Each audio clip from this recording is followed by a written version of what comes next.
ಮತ್ತೆ ನಿರಾಶೆಯಾಗಿದೆ ಸರ್. ನೋಡಿ, ಆಸೆ ನಿರಾಶರಾಗಿದೆ. ಆದರೆ ನಡೆದಿರುವಂಥ ವಿದ್ಯಮಾನಗಳನ್ನ ನೋಡಿದಂತಹ ಸಂದರ್ಭದಲ್ಲಿ ಕೇವಲ ರಾಹುಲ್ ಗಾಂಧಿಗೆ ಅನ್ನಲಾದಂತಹ ಒಂದು ಪದ ಬಳಕೆ ಮಾಡಿದ್ದಕ್ಕೆ KL ರಾಜಣ್ಣ ಅವರಿಗೆ ತತ್ಕ್ಷಣದಲ್ಲೇ ವಜಾ ಮಾಡುವಂತಹ ಕೆಲಸ ಮಾಡಿದರು. ಬಹಿರಂಗವಾಗಿ ಪಕ್ಷದ ವಿರುದ್ಧ ಚಟುವಟಿಕೆಗಳನ್ನ ನಡೆಸಿ ಎಲ್ಲ ಕಡೆಯಿಂದ ಏನು ಮಾಹಿತಿ ಸಂಗ್ರಹ ಮಾಡಿಕೊಂಡು ಇವತ್ತು ಪಕ್ಷದ ವರ್ಚಸ್ನ ಇನ್ನಷ್ಟು ಏನು ಒಂದು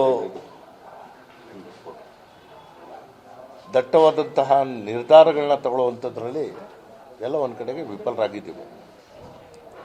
ವರಿಷ್ಠರು ಕೊಟ್ಟಂತಹ ತೀರ್ಮಾನವನ್ನು ಅಂತಿಮವಾಗಿ ನಾವೆಲ್ಲರೂ ಒಪ್ಕೋಬೇಕಾಗುತ್ತೆ. ಮೈಸೂರು ಪ್ರಾಂತ್ಯಕ್ಕೆ ಸಿಗಬೇಕಾಗಿರುವಂತಹ ಒಂದು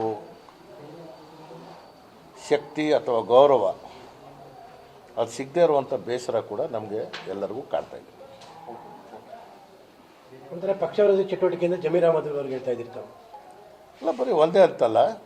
ಈಗ ಅನೇಕ ಸನ್ನಿವೇಶಗಳಲ್ಲಿ ಈಗ ಯಾರ್ಯಾರು ಪಟ್ಟಿನಲ್ಲಿದ್ದಾರೆ ಅದನ್ನು ನೋಡಿದಂತಹ ಸಂದರ್ಭದಲ್ಲಿ ಇದು ಆಶಾದಾಯಕವಾದಂತಹ ಪಟ್ಟಿ ಅಲ್ಲ, ನಿರಾಶೆವಾಗುವಂತಹ ಪಟ್ಟಿ ಆಗಿರುವಂಥದ್ದು. ತಮಗೆ ಯಾಕೆ ತಪ್ಪು ಕೈ ತಪ್ಪು ಅಂತ ಇಲ್ಲ, ನಾನು ಅದನ್ನು ವಿಶ್ಲೇಷಣೆ ಮಾಡೋಕ್ಕೆ ಹೋಗಲ್ಲ. ಸಂದರ್ಭ ಬಂದಾಗ ನಾನು ಮಾತಾಡ್ತೇನೆ. ಇವತ್ತು ರಾಜ್ಯದ ಪರಿಪೂರ್ಣವಾದಂತಹ ಸಚಿವ ಸಂಪುಟ ರಚನೆ ಆಗ್ತಾ ಇರುವಂಥ ಹಿನ್ನೆಲೆಯಲ್ಲಿ ಆಗಿರುವಂಥ ಎಲ್ಲರಿಗೂ ಅಭಿನಂದನೆಗಳನ್ನ ಸಲ್ಲಿಸ್ತೇನೆ. ಆದರೆ ಈ ಭಾಗಕ್ಕೆ ಆಗಿರುವಂಥ ಅನ್ಯಾಯ ಅದು ಎತ್ತು ಕಾಣ್ತಾ ಇದೆ. ಅಲ್ಲ, ಸಿದ್ದರಾಮಯ್ಯನವರಿದ್ದರೂ ಕೂಡ ನಾನು ಯಾರ ವಿರುದ್ಧನೂ ಈಗ ಮಾತಾಡಲ್ಲ. ಅದಕ್ಕೆ ಕಾಲ ಬರುತ್ತೆ. ನಾನು ಇವತ್ತು ನನ್ನ ಕೋಪ ಆಗಿರ್ಬೋದು, ಕ್ರೋಧ ಆಗಿರ್ಬೋದು, ನಿರಾಶರಾಗಿರುವಂತಹ ನೊಂದಿರುವಂತಹ ಮನಸ್ಸಿರ್ಬೋದು, ಆ ಯಾವುದೇ ಪದಗಳ ಬಳಕೆ ಮಾಡದೆ ನಾನು ಕಾಂಗ್ರೆಸ್ಸಿನ ಶಿಸ್ತಿನ ಸಿಪಾಯಿಯನಾಗಿ ನನ್ನ ಪಕ್ಷದ ಜೊತೆ ಇದ್ದೀನಿ.